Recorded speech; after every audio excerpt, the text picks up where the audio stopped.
You are now unmuted. Muy buenas tardes. Saludo en este momento a Diego Alejandro, que se encuentra conectado, para realizar nuestra primera sesión sincrónica de la asignatura Instrumentación en Equipos Industriales. Entonces voy a compartir mi pantalla. Porfa, Diego, ¿me confirma si me estás escuchando?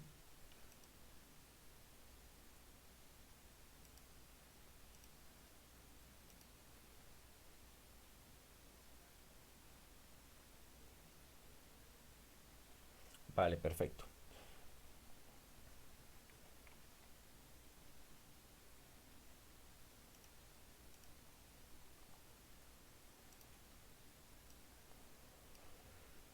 Bueno, esta sesión tiene como guía inicialmente introducirnos un poco en el tema de la instrumentación y más allá el empleo que tiene sobre todo el sector de la automatización. Entonces, ustedes tienen ahí dentro del curso pues el módulo completo que se refiere en la mayor parte a los elementos de medición y los factores que tenemos que tener en cuenta para hacer mediciones que más adelante nos van a servir para emplearlos en nuestros dispositivos. Entonces en esta presentación me quiero enfocar más que todo en el tema de la automatización y plantear unos dilemas que siempre que se empieza un curso de automatización eh, se, se ponen sobre la mesa. Entonces vamos a ir analizando unos conceptos relacionados. Luego vamos a revisar el tema de las tareas que están para este primer módulo. Y finalmente vamos a abrir una sesión de preguntas y respuestas. Entonces al final, si hay alguna pregunta, la hacemos en la última parte. Entonces esto va pues para las personas que se conecten después.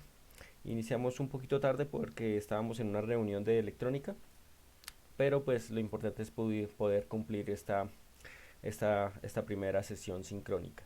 Adicional, pues voy a estar revisando si se presentan preguntas vía chat para verificar si se pueden resolver en el momento y verificar pues las personas que se vayan conectando.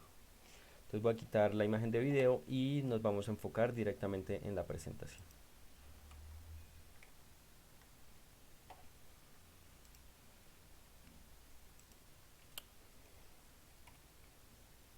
Entonces, como les comentaba anteriormente, vamos a iniciar a revisar algunos conceptos básicos sobre la automatización, hacer una revisión de qué nos dicen diferentes autores y luego vamos a plantear un dilema ético que siempre que tratemos la palabra automatización se van a presentar. Entonces, si nosotros hacemos una búsqueda en internet sobre lo que significa la palabra automatización, y una de las frases que se pueden dar inicialmente o un par de frases que nos salen en la primera búsqueda son estas que están acá. Entonces, la automatización es un sistema donde se transfieren tareas de producción realizadas habitualmente por operadores humanos a un conjunto de elementos tecnológicos. Otra definición, y esta pues ya está más dada como por la parte de la Real Academia, nos dice aplicación de máquinas o de procedimientos automáticos en la realización de un proceso en una industria. Entonces, en esta primera parte, pues definimos sobre todo lo que son tareas de producción, pero anteriormente se le daba un peso mayor al tema de reemplazar tareas repetitivas que realizaban operarios comúnmente. Esta es una pequeña representación de la pirámide típica de la automatización. Digamos que no en todas las industrias se emplea de esta manera, pero sí es un factor que nos da como una guía de seguimiento. Y lo importante es acá ver pues las diferentes distribuciones que se hacen para las redes de comunicación. Ustedes pues tienen un curso dedicado a redes de comunicación. Entonces lo ideal acá es ver que distintos tipos de redes se aplican en distintas fases de esa pirámide de la automatización que nos comunican los distintos sectores de esa pirámide. Entonces en el primer nivel nos encontramos el nivel de los actuadores y de los sensores. Esto es lo que está allá presente en la planta. El segundo nivel pues es el nivel de control. Entonces todas esas señales que nos mandan los sensores y los actuadores los vamos a recibir en este nivel para poder procesarlo y tomar decisiones. El nivel de supervisión es el estado de interfaz hombre-máquina en el cual nosotros tenemos interacción con los procesos que se están realizando allá en la planta, al igual que el nivel de gestión. Entonces, por ejemplo, si se presenta una situación de emergencia en nuestra planta, pues vamos a tener un botón de paro de emergencia.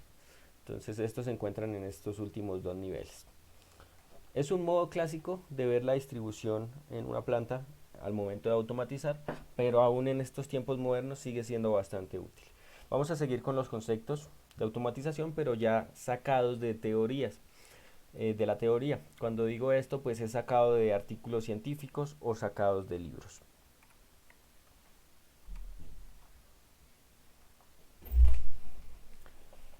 Inicialmente tenemos acá uno que me gusta de Ford Motor Company, que refiere la automatización como un arte y nos dice que es un arte de aplicar dispositivos mecánicos para manipular piezas de trabajo dentro y fuera de los equipos. Entonces, si ustedes han escuchado un poco sobre la historia de Ford, la compañía de automóviles, fueron una de las primeras empresas en emplear sistemas automáticos para la producción en masa de vehículos. Anteriormente, pues en el sector automotriz, la fabricación de vehículos se hacía muy manual, muy artesanal, y eso pues le daba un valor agregado a esos productos. Entonces tenemos el caso de Ferrari o de Porsche, en los que estos elementos aún se mantienen.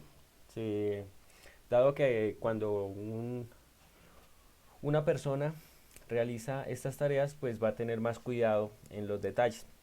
Entonces Ford empezó a implementar sistemas automáticos para la construcción de vehículos.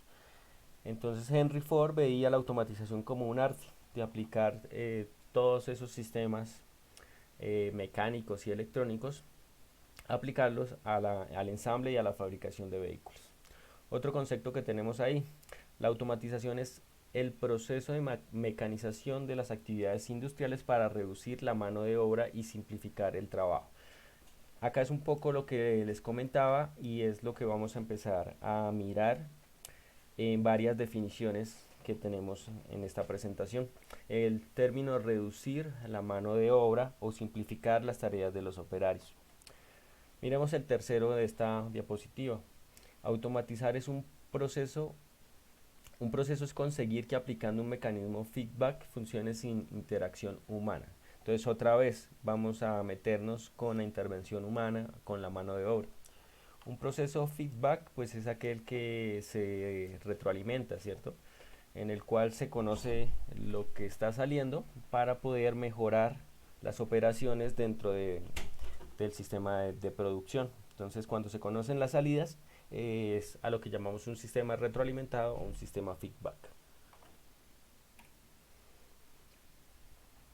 Miremos otro par de definiciones. Entonces la automatización es la automática o control automático de sistemas que trata de regular con la mínima intervención humana. Entonces nos referimos nuevamente a el tema de mano de obra, de intervención humana, el comportamiento dinámico de un sistema mediante órdenes de mando. Miremos otro. La automatización se puede definir como un conjunto de técnicas asociadas con la aplicación de sistemas mecánicos o electrónicos y basado en ordenadores cuyo objetivo es la operación y control de la producción. Entonces acá ya tenemos un elemento importante que es el tema del control, que es como la base fundamental de la automatización, poder controlar un proceso y que ese proceso funcione de manera correcta, como si lo hicieran personas. Entonces la idea es conseguir el ideal de el funcionamiento según el control que apliquemos. Miremos otros. La automatización es la regulación y control de procesos. Seguimos trabajando con la palabra control. Control secuencial o lógico de procesos. Entonces acá ya hay otra palabra clave que es secuencial. Cuando tenemos una secuencia, es decir, un funcionamiento dado por instrucciones lineales o instrucciones secuenciales. La automatización es un sistema donde se transfieren tareas de producción realizadas habitualmente por operadores humanos, nuevamente el tema de los operadores humanos, a un conjunto de elementos tecnológicos. Bueno, ahí les coloqué las referencias de donde se sacaron estas informaciones, pero quería empezar esta sesión dando esas definiciones para plantear un dilema que siempre que hablemos de automatización se pone sobre la mesa. Y es el siguiente. ¿Será que la automatización deja o dejará a las personas sin empleo? Por lo general, siempre que pensamos en automatización, pues nos referimos a cómo algo que antes se hacía manualmente o que las personas hacían manualmente, lo vamos a hacer ahora de forma automática utilizando aparatos, máquinas o sistemas tecnológicos. Mucha gente dice que sí, que la automatización es un riesgo para el trabajo de las personas, que la automatización dejará sin empleo a las personas, que la automatización prolongará el hambre en la humanidad. Entonces son muchas cositas y hay pues un sector de la población que se opone al empleo de sistemas automáticos dentro de los procesos. Y esto se ve mucho en países en subdesarrollo, en los cuales se considera que para que no haya un impacto en el empleo cuando se utilizan sistemas automáticos en la industria, entonces no se tiende a automatizar las industrias, sino que se busca que las personas sigan haciendo ese tipo de tareas. Y algunos académicos dicen que en parte eso contribuye al desarrollo industrial, que mientras más automatizada sea una industria, más ventajas de desarrollo va a tener tanto para el sector como para el país. Dicen ellos que automatizar pues es un sinónimo de desarrollo que directamente va a influenciar a al desarrollo del país, al desarrollo de la economía del país. Entonces les dejo como esa pregunta. ¿Ustedes consideran que la automatización deja o dejará a las personas sin empleo? Entonces a continuación voy a plantear unos cuantos ejemplos en los cuales se han automatizado algunos procesos que no se creían posibles, pongámosle en un periodo de hace 10 o 20 años atrás. Entonces, el primero que quiero que veamos es el sector de la prensa, de, de las noticias, de la información. Y es porque hay unas inteligencias que funcionan actualmente en las cuales, voy a poner un ejemplo, ocurrió un sismo en una determinada región. Pongamos acá en Colombia eh, la Mesa de los Santos, creo que se llama el municipio donde siempre hay, donde permanentemente hay movimientos telúricos. Entonces hay una máquina que está midiendo esas ondas que producen los sismos. Esa máquina envía la magnitud del movimiento telúrico, pongámosle 5.3 en la escala de Richter, algo así. Lo envía a una computadora tiene esa inteligencia artificial. Esa computadora es capaz de ella misma hacer la noticia y publicarla en un periódico pues que tenga edición impresa o edición en internet. Esto lo utilizan mucho en Estados Unidos, en el de New York Times, en lo cual sucede eso. Entonces, digamos, hay una noticia de último momento, máquinas envían o recopilan esa información y ellos mismos son capaces de fabricar la noticia. Entonces ellos mismos escriben un texto en la que dice se presenta un fenómeno telúrico al oriente del país con una magnitud de 5.3 en la escala de Richter con las siguientes características. Bueno, ellos estructuran, la inteligencia artificial estructura el texto y él mismo lo publica en la primera página del periódico o en la primera página de su edición en internet. Entonces pues es una cosa que antes no se creía que podría pasar y está pasando.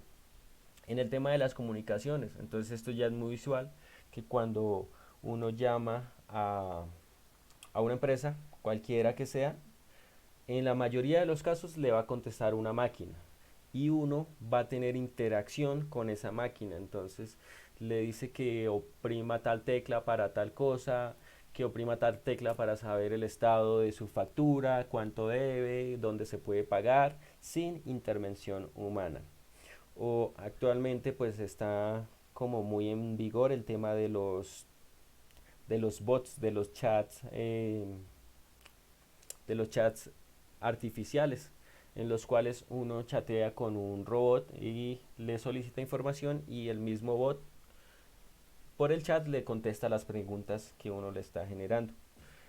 En el hogar, entonces lo vemos por ejemplo cuando compramos una aspiradora robótica que reemplazaría el trabajo que haríamos nosotros para la limpieza, o si hay una persona encargada de la limpieza en nuestras casas, pues una aspiradora es capaz de identificar dónde hay suciedad, pasa, identifica, aspira y pule, inclusive puede pulir el piso dependiendo del piso que se tenga.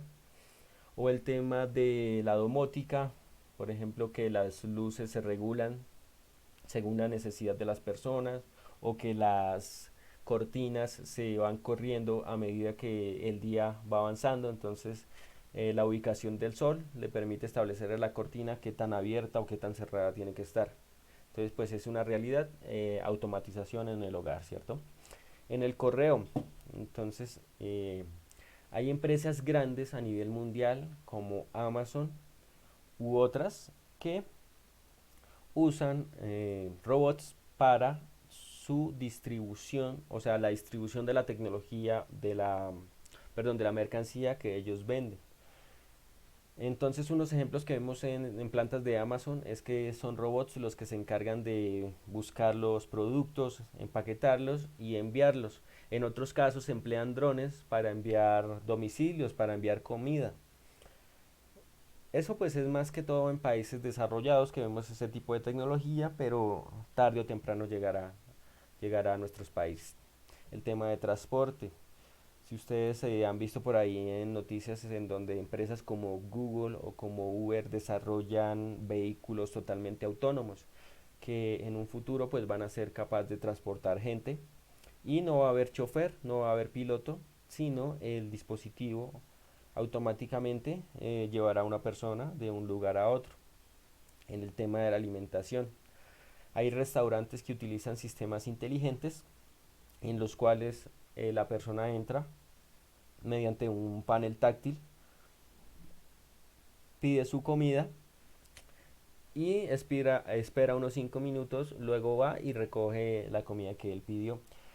Acá en Bogotá hay una empresa que se llama Muy, que tiene un sistema parecido. Esto viene de Japón, esta tendencia, pero en Japón la comida la hace robots completamente.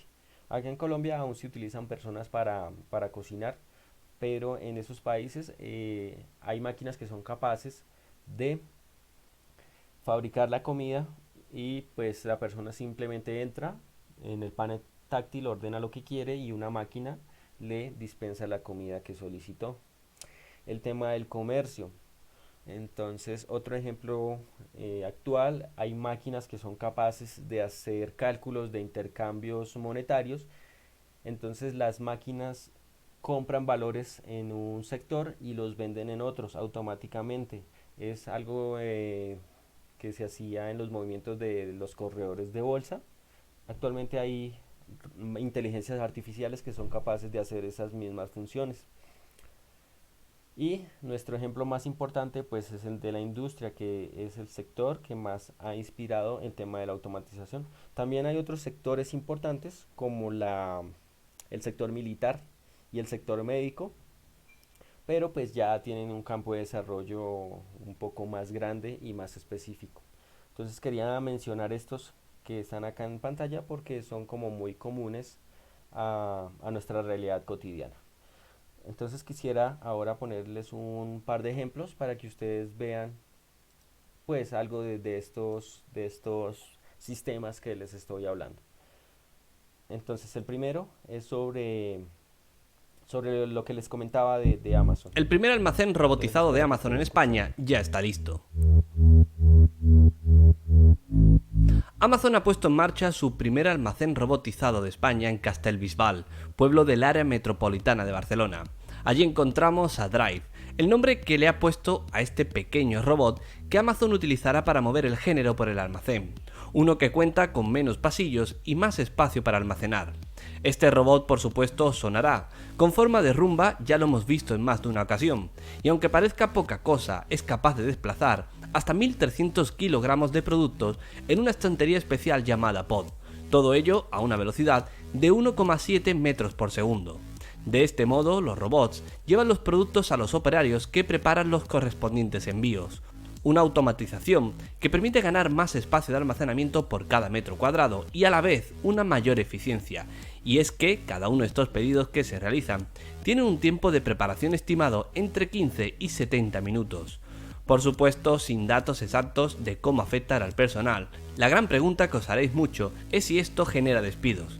Bien, lo cierto es que algunos trabajadores sí que van a sobrar, pero Amazon indica que ahora surge la necesidad de contratar a otro tipo de personal, el cual se encargue del mantenimiento de dichos robots.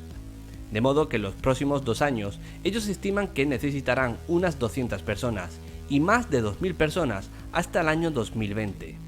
Con todo esto nos queda claro que Amazon va por el camino de la eficiencia para conseguir los mejores tiempos de entrega, que a su vez es el as en la manga con el que confían superar a toda la competencia, y de ahí que Amazon no quiera vender esta tecnología a nadie. Confían en este esfuerzo que han realizado ellos y en la certeza de que seguirán buscando formas de ser más eficientes sin parar. La era de los robots, sin duda alguna, está muy cerca.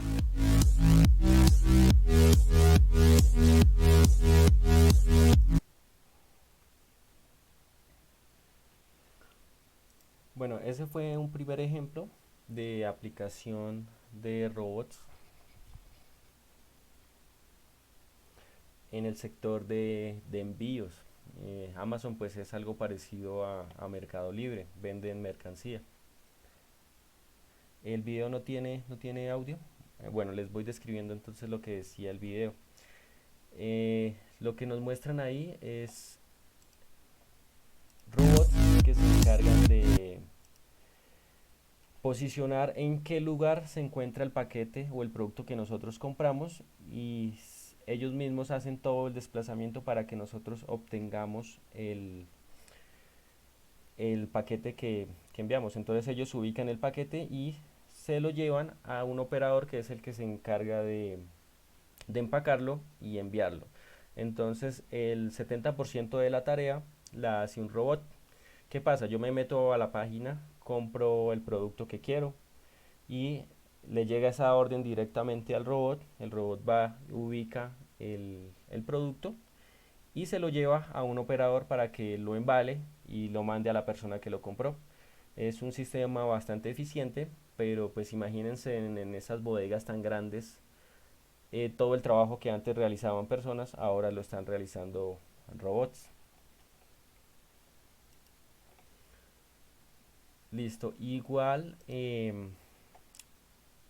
yo estoy grabando esta conferencia. En la conferencia que quede grabada sí van a salir el sonido de los videos. Entonces voy a mostrarles otro ejemplo, que es el de los robots periodistas. Los robots están cada vez más presentes en nuestra sociedad y ya desempeñan muchas profesiones que hasta ahora correspondían a personas. Los hemos visto de camareros, telefonistas o de limpiadores, y ahora también periodistas. Derrota para el Sevilla ante un Real Madrid imparable. El partido era importante para el Sevilla, que se jugaba a cortar distancias con el Real Madrid. Ni estas imágenes son de ese partido, ni hasta aquí la información la ha escrito esta periodista. Lo ha hecho Leo, un robot capaz de transformar datos estructurados en noticias, tan elaboradas que la mayoría no sabríamos distinguir. Hacer comprensibles los datos requiere pasarlos a un lenguaje como el que utilizamos las personas, es decir, al lenguaje natural. Leo además es más rápido que el 5G, genera distintas versiones a golpe de ratón, tantas como queramos. Detrás de este robot, además de una empresa de la Universidad Politécnica de Madrid, hay periodistas. No es sorprendente, dicen, porque Leo no viene a sustituir, sino a ayudar. A liberarle de trabajo, a decir, ahora tienes tiempo para hacer lo que debes. Y lo que debes hacer es generar información de valor añadido.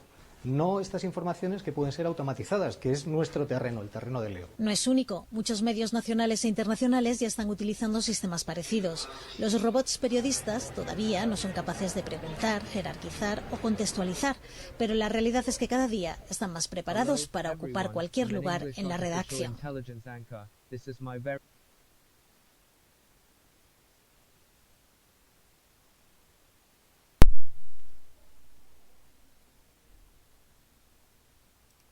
Bueno, este último video lo que decía es, bueno, ponía en un contexto en el cual hubo un gol del Real Madrid.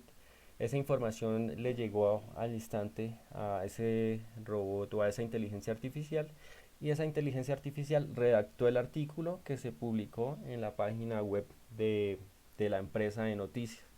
Entonces es para poner un contexto. Y un último ejemplo que traía a colación es del sector alimenticio. Entonces este robot pues lo que hace es servirle las bebidas a las personas. Entonces las personas llegan en un menú y piden lo que quieren. Entonces uno pide cerveza, el otro pide café, y el robot lo que hace es pues como lo ven ahí, saca el vasito y le sirve a la persona la bebida que solicitó. Aunque esto se ve un poco arcaico porque en la actualidad se utilizan máquinas pues más rápidas y más robustas para este tipo de tareas, es como un ejemplo que se puede observar ahí.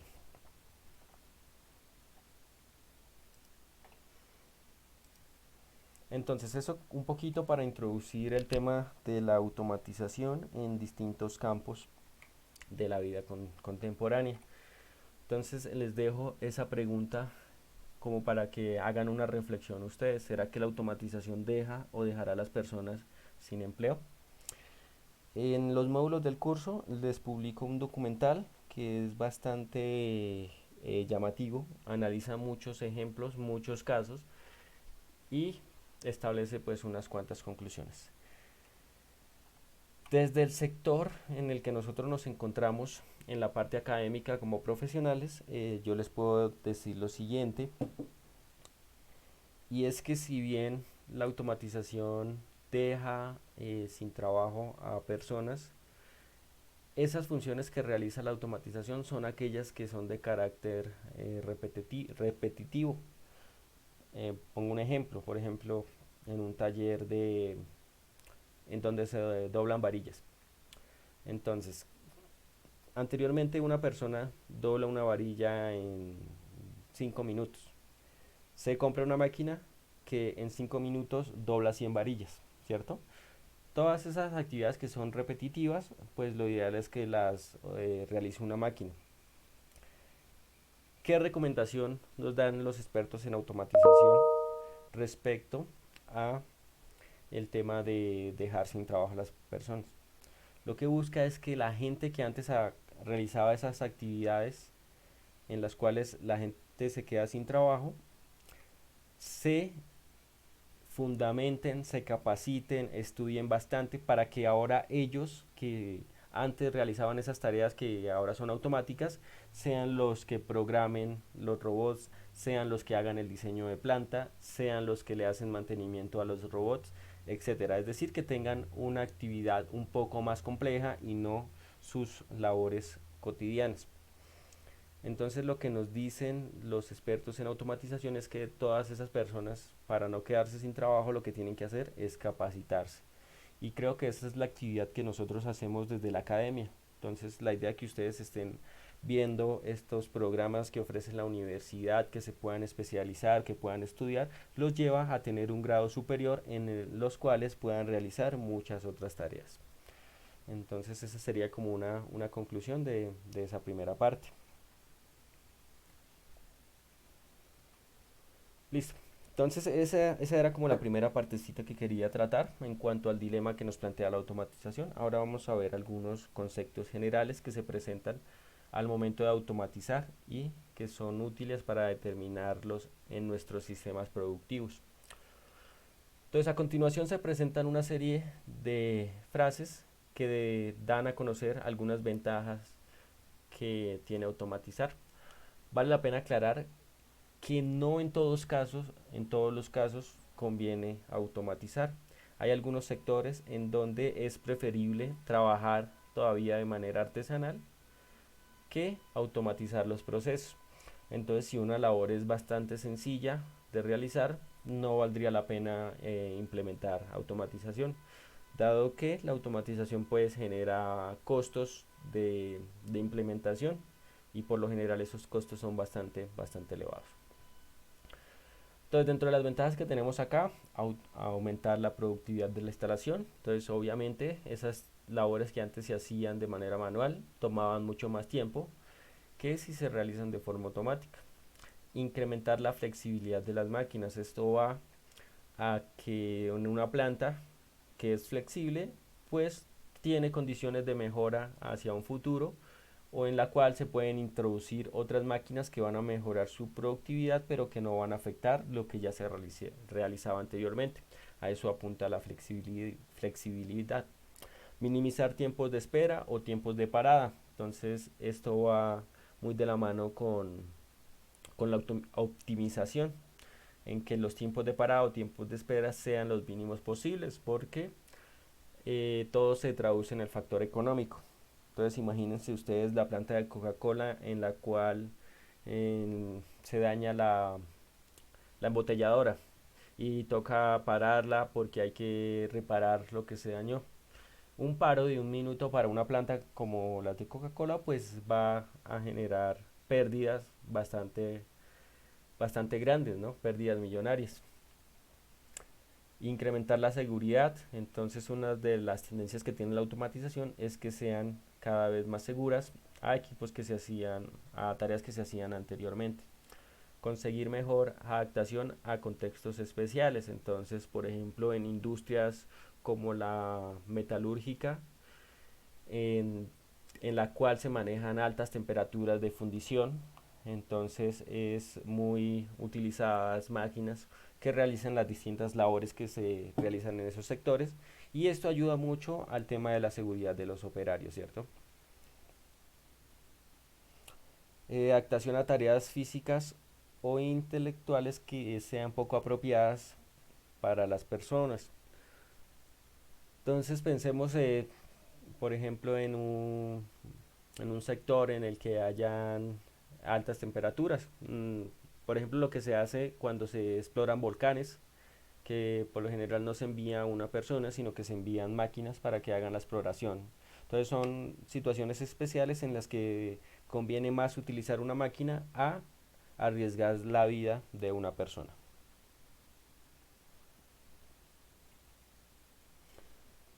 Y este pequeño esquema pues resume lo que es un sistema de producción. Entonces, al inicio del sistema pues vamos a tener nuestras entradas, que en esencia pues es la materia prima, la energía, que por lo general es energía eléctrica, pero pues ahí hay que mencionar si utilizan sistemas mecánicos de tipo neumático, pues se tiene que introducir aire, ¿cierto? Entonces todos esos tipos de energías son entradas a nuestro sistema productivo, y algunos auxiliares como agua, como lubricante, químicos, todo lo que nosotros necesitamos para nuestro sector de producción.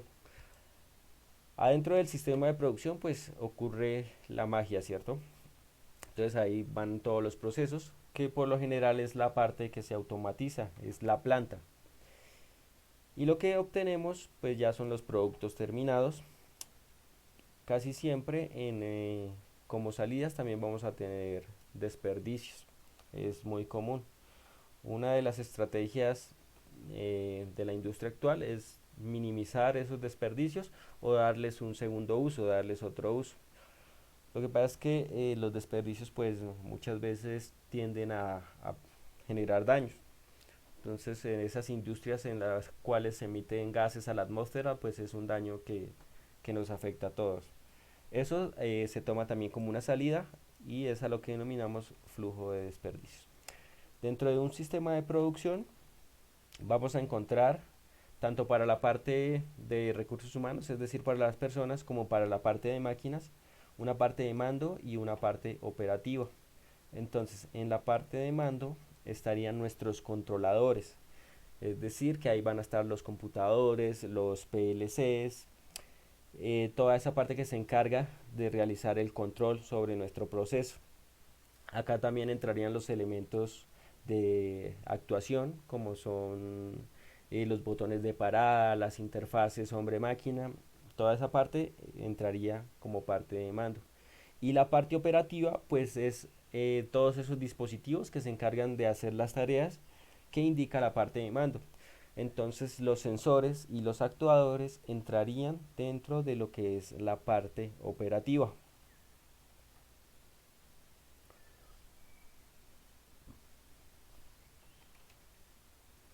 Acá vemos un ejemplo típico esto es un tanque de nivel, en el cual vamos a tener tres sensores, uno para nivel alto, uno para nivel medio y uno para nivel bajo. Y vamos a tener tres válvulas que habilitan el llenado del líquido dentro de ese tanque. Entonces la idea acá es un poco identificar los elementos que juegan dentro de nuestro proceso productivo, que en este caso pues sería el tanque, ¿cierto? Y las funciones que cumple ese tanque. Entonces los sensores que hacen envían la información hacia nuestros sistemas de control, que serían nuestros PLCs o nuestros controladores, nuestros computadores. Ellos envían las señales que tienen que ser digitalizadas, tienen que ser convertidas para que el PLC o el equipo de control las entienda. Una vez hecho eso, pues se toman las decisiones internamente y se efectúan las acciones pertinentes para controlar las válvulas que tenemos en la parte superior. Entonces, ¿cuál sería el funcionamiento? Por ejemplo, que el nivel 3 indica que el tanque está casi vacío, entonces se tiene la lectura del sensor de nivel 3 y se envía la instrucción a que se activen todas las tres válvulas para que el tanque se llene en el menor tiempo posible. Entonces, ¿qué pasó? Ya el nivel del tanque llegó a nivel 2, es decir, a nivel medio. Entonces el PLC toma la decisión de que, bueno, ya no está completamente vacío, entonces puedo apagar una de las válvulas, entonces el llenado pues va a ser más lento. El tanque se siguió llenando, ya está en el nivel 3. Entonces en ese momento el PLC entiende que ya el tanque está lleno, por lo tanto apague todas las válvulas, ya no necesitamos llenar el tanque porque se encuentra a su capacidad máxima. Es una manera de verla como muy básica, muy simple. Entonces, ¿qué elementos juegan dentro de ese ejemplo que acabamos de hacer? Entonces, la máquina o la instalación, que sería pues todo nuestro proceso, ¿cierto? Todo nuestro proceso que tenemos ahí para el llenado del tanque. La adquisición de datos es lo que hacen los sensores, toman las medidas de nivel y las envían a el PLC. Eso es el sensor, eso es lo que hace para la parte de adquisición de datos. Tratamiento de los datos, entonces el PLC o el controlador, una vez que leyó esos datos, pues lo que hace es tomar decisiones. Eso es a lo que nosotros llamamos el tratamiento de datos. Acá en esta parte, mando de potencia, pues es las configuraciones que tiene que hacer el PLC para activar las líneas que controlan las válvulas. Y estas válvulas pues es a lo que nosotros llamamos los accionadores, son los que realizan una acción determinada. Esto de mando de potencia, pues hay que tener claros un par de conceptos. Cuando hablamos de mando de potencia nos referimos al control para que se ejecute una acción determinada. Entonces a lo que me refiero es a lo siguiente: las válvulas puede que funcionen a 120 voltios, esa sería la línea de potencia con la cual se alimentan las válvulas, pero el controlador lo que hace es enviarle una señal de 12 voltios o de 5 voltios en la que le indican se tiene que abrir porque el tanque está vacío. Entonces lo que hace acá el mando es activar la línea de los 120 para alimentar la válvula y que se pueda encender. Entonces eso sería como la parte de control y la parte de potencia.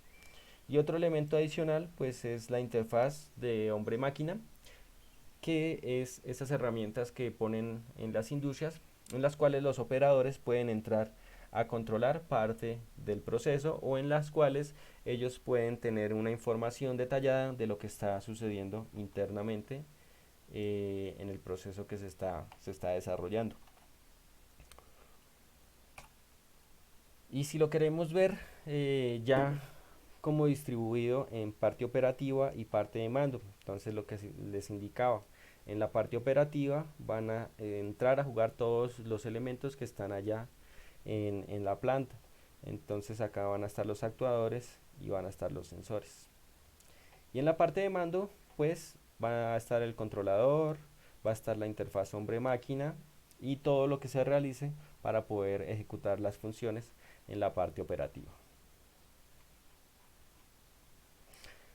Y esta última imagen es para indicar que hay elementos que son tanto de la parte de mando como la parte operativa. Entonces hay unos preaccionamientos que en ocasiones se utilizan para salvaguardar la seguridad de nuestros actuadores. Y hay unas interfaces que al momento de medir las señales de los sensores las tienen que convertir para que los controladores las entiendan. Ese tipo de elementos entran a ser tanto parte operativa como parte de mando. Simplemente pues como para introducirlos un poco en los conceptos de los elementos básicos de la automatización. De pronto en estos cursos ya habrán visto algo de estas temáticas, pero la idea era repasarlas un poco y sobre todo pues hablar un poquito sobre el dilema del empleo. Entonces Diego, no sé si en este momento hay alguna pregunta.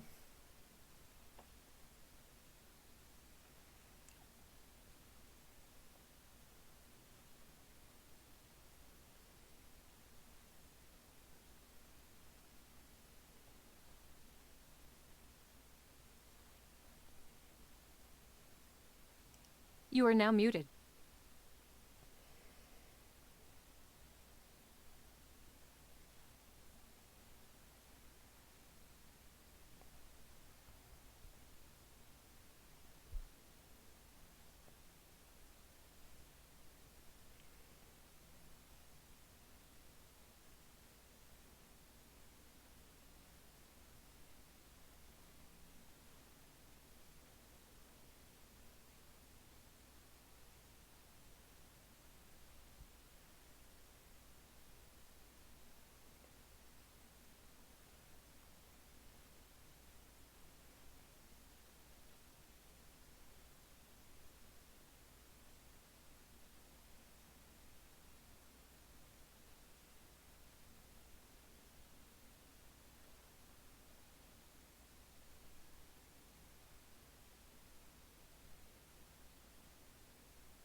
You are now unmuted. Ok, listo. Vamos a hacer entonces primero una revisión por las actividades que habían programadas y hablar un poquito sobre el Internet de las cosas.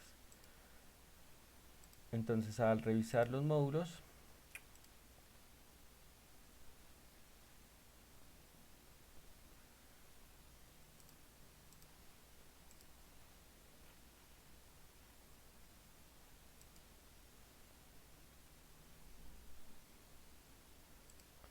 Bueno, esta es la actividad 2. Entonces lo que nos dice es investigar sobre el Internet de las cosas, hacer un resumen en español sobre la aplicación del Internet de las cosas en la industria y verificar aplicaciones a nivel local o en el trabajo que apliquen el Internet de las cosas, ¿cierto? Cuando hablamos de Internet de las cosas, nos referimos a esos dispositivos en los cuales se conectan a una red en la cual es posible verificar su funcionamiento.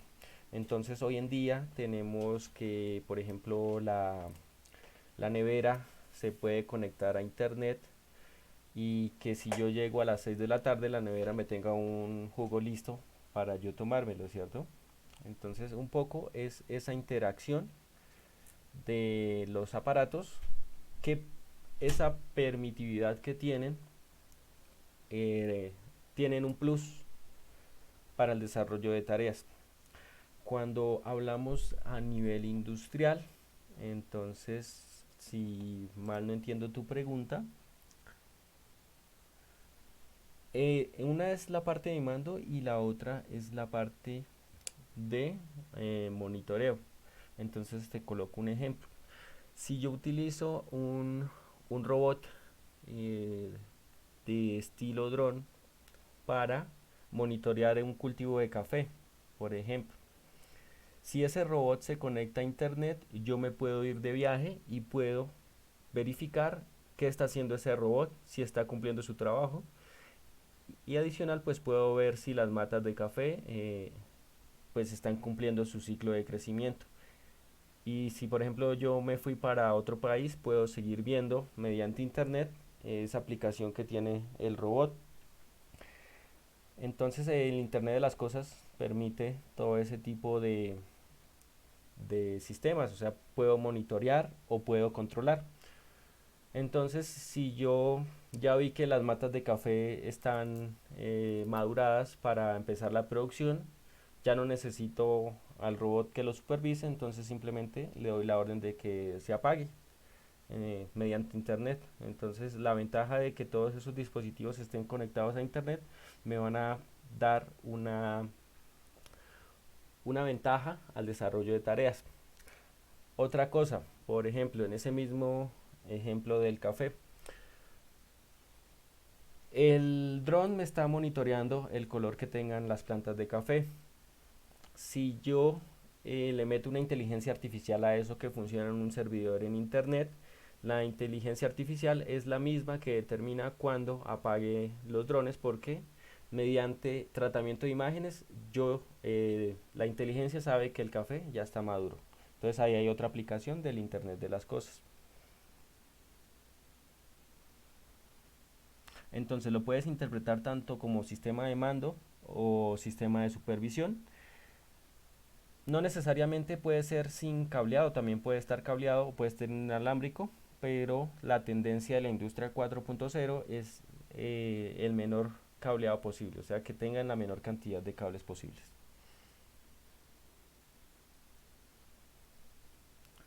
Claro, si utilizamos todos esos conceptos de Internet de las cosas, nosotros remotamente, mediante un sistema SCADA, podemos hacer el monitoreo de nuestro proceso, pero siempre y cuando, o sea, habría que mirar las condiciones del sistema SCADA, si cumple con esas características de la industria 4.0 y del Internet de las cosas.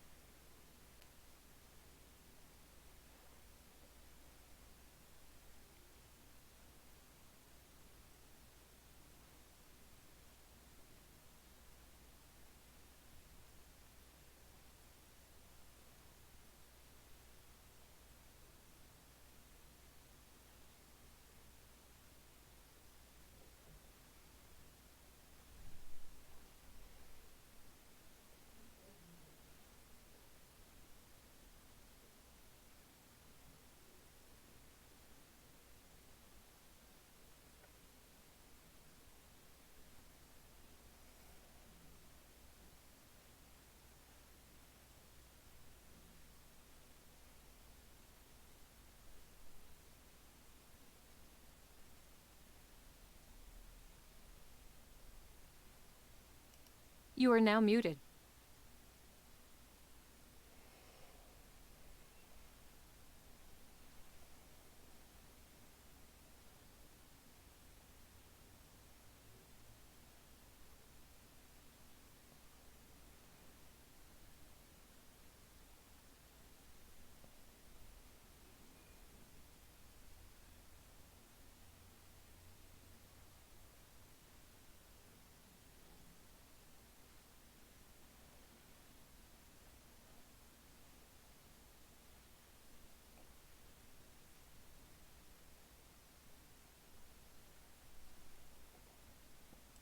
You are now unmuted. ¿Cuáles podrían ser confusos? Igual, si no estoy mal, en la segunda parte del curso ya nos vamos a meter a definir los distintos tipos de instrumentos, sobre todo para la parte de sensores. O sea, vamos a ver las características de los de presión, caudal, nivel y temperatura, que son los más comunes utilizados en la industria. Y vamos a hablar un poco sobre los actuadores neumáticos. Entonces nos vamos a meter más a definir las especificaciones de cada uno de estos elementos, tanto para la parte de sensores como para los actuadores, más a detalle, y ver algunas aplicaciones en el módulo 2. Entonces pues este módulo es un poco como de introducción para los instrumentos que se manejan comúnmente en la industria. Entonces, pues no sé cuáles te pueden generar alguna duda.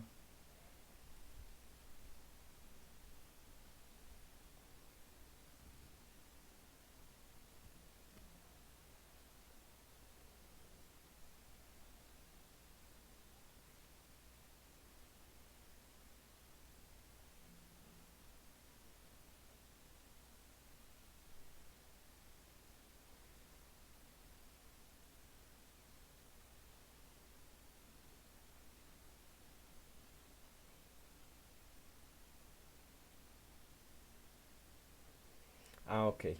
Bueno, cuando hablamos de resolución, hablamos un poco, primero hay que establecer el rango que tiene un elemento de medición. Por ejemplo, un termómetro digital. La resolución está basada en los primeros elementos que nosotros seamos capaces de medir con ese termómetro.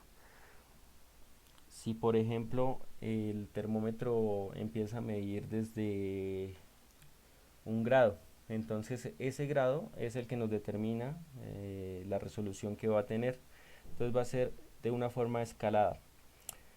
Si es capaz de medir, por ejemplo, 0.1 grados, entonces ya tiene una resolución que le permite ser más preciso. Entre más pequeño sea el valor que inicialmente es capaz de medir, pues más preciso va a ser, porque la escala va a ser mucho más pequeña y se va a acercar más a los valores reales. Tú me dices que en el datasheet no aparece muy claro, pues habría que mirar eh, el datasheet o buscar qué elementos dentro de ese datasheet nos dan esta información. Muchas veces los fabricantes no especifican la resolución que tienen sus aparatos. Entonces, ¿qué es lo que hacen los ingenieros comúnmente? Empiezan a experimentar qué es lo que esos aparatos son capaces de medir, cuál es el valor más pequeño. Entonces hacen algunos experimentos donde empiezan a medir todos esos factores para establecer qué tan preciso puede ser un sensor. Pero pues por lo general eh, lo, lo más común es que en el datasheet establezcan estos aspectos. Si quieres, envíame el datasheet y lo miramos. Si no, la otra opción es investigar en la literatura o en internet si hay gente que ya ha hecho esos experimentos y ha establecido la resolución de esos dispositivos.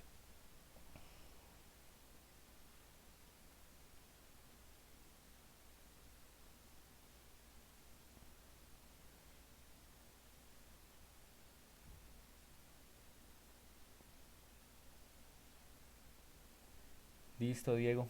Entonces, pues te agradezco a ti por estar conectado. Esto pues es una grabación. Si los demás compañeros la ven y tienen alguna duda, me pueden escribir y las vamos resolviendo. Entonces, Diego, muchas gracias nuevamente por estar conectado. Cualquier cosa, cualquier inconveniente, por favor me escribes y estamos en contacto para poderles ayudar. Esta es una primera videoclase. En el módulo 2 vamos a entrar a precisar más sobre los instrumentos, que es como el fin determinado de la materia.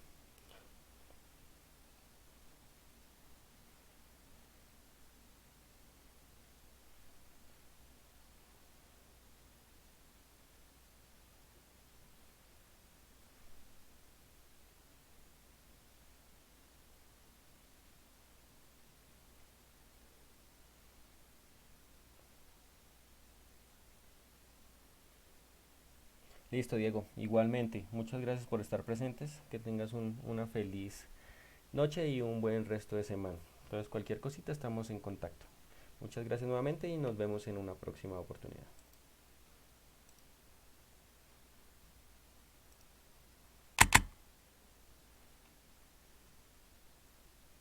You are now currently the only person in this conference.